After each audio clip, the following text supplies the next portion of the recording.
you set yourself goals for the year? Maybe you're keen to get fit, eat better.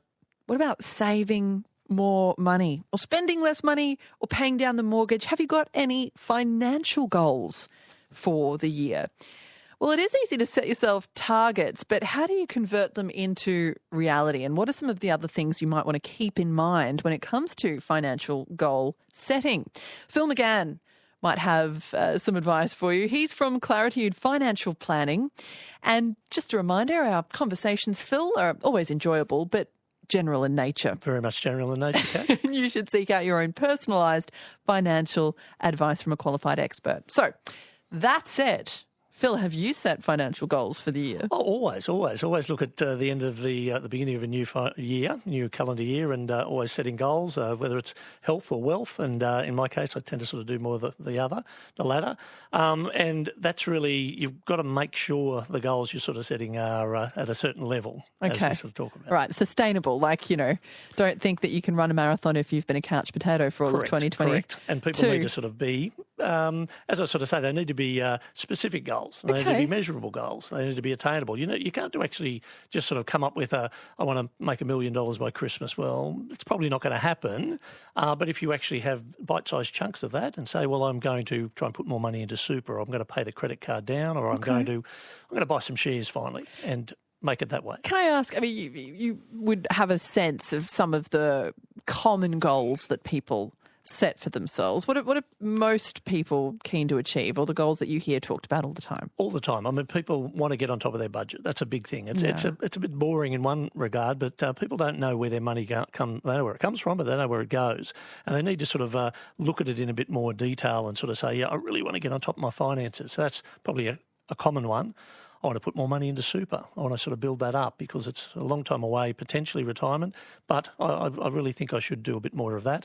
Or another one is I want to buy some investments. I want to buy a property. The property market's good. Let's buy property.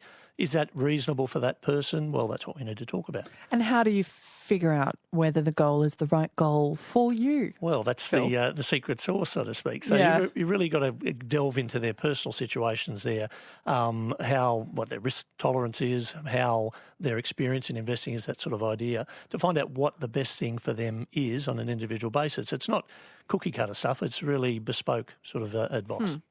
All right. So what might you suggest you do if maybe you haven't actually set any financial goals for the year? Well, you want to start with something. Where do you begin, Phil? Well, you want to start with something. There's a good way to sort of look at it. You want to look at your goals for the future and make them very specific. Sort of say, what I want to do this year is this, and make them measurable, so you can actually measure how you're going. For example, I want to put more money into super. Well, that's fine. That's easy done. You can contact your paymaster and say, I want to salary sacrifice a bit of money into super. Easy. But if you want to make it something that is worthwhile, don't do $10 a week. Do more than that. Otherwise, it doesn't really mean too much. It goes into the scenario of being measurable as well. You can actually see the funds go in, gives you some sense of betterment and achievement on that side, and actually making sure it's going into investing for the longer term. That's a good sort of way. So an example would be the superannuation on that score. Pay off more of the mortgage is another common financial goal. What are some things to think there? Yeah, realistically at the present time, interest rates are rising very dramatically in the last 6 to 9 months. So a lot of people are seeing their mortgage repayments go up quite heavily. So putting more into the mortgage is you just have to do it. There's minimum amounts you have to pay back. The bank says you've got to pay it back.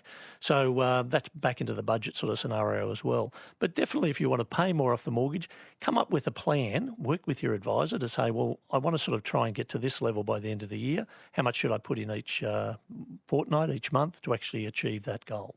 And how often do you recommend people then check in to see how they're tracking on their goals? Do you just wait till the end of the year? No. You don't wait till the end of the year. It's a bit like doing some health kicks. You want to do it maybe every 3 months, having a look, see where you're at. Every few weeks is probably a little bit too short. But if you start now and say, look, I want to put some more money into super, I want to put more into the mortgage, or I want to pay the credit card off quicker or whatever, if you look within 3 months, you can see how you've gone.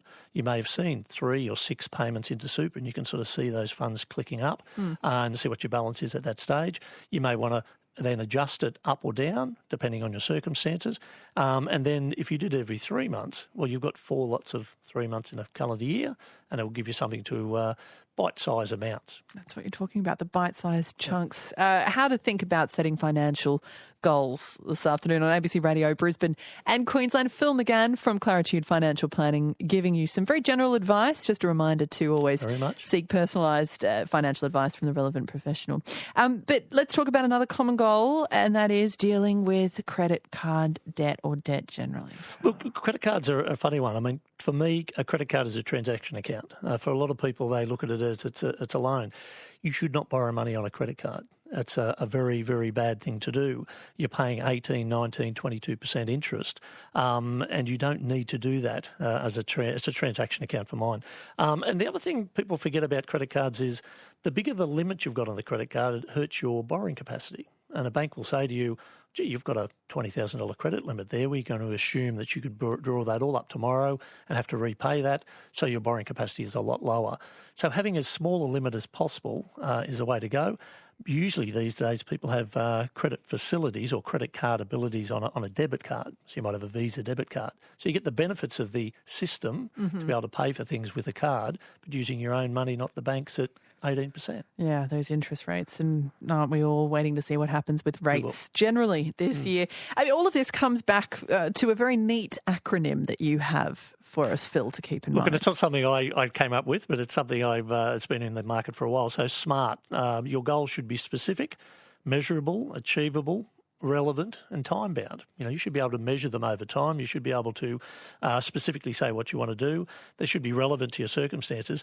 They should be achievable. There's no point saying, in the idea with the health, I'm going to run a marathon by Christmas. That's probably not going to happen. But if you sort of say, I want to actually put so much into super over the next year, $5,000 extra, you can do that in bite-sized chunks each month. It's achievable. And it gives you a sense of you've achieved something into the future. If it's too big a deal, it's not going to happen, and it's a bit of a waste of time to try and to achieve it. Not to mention the sense of disappointment that you have to contend with. It's a bit psychological on that side as well. I told myself I'd be doing the splits by December and October, and I'm still trying.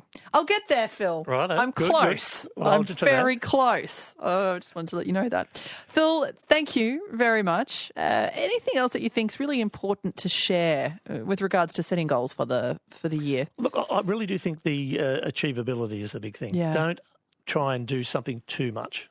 Do that bite-sized chunks is a really good idea, and you will feel the sense of achievement. And after 3 months, you can ratchet it up a little bit, whether it's super or insurance or more into a credit card or mortgage. Bite size is a way to go. Phil, hopefully the next time I see you, I'll set some financial goals, and I will be doing my front splits. Thank you very much. Good to be back.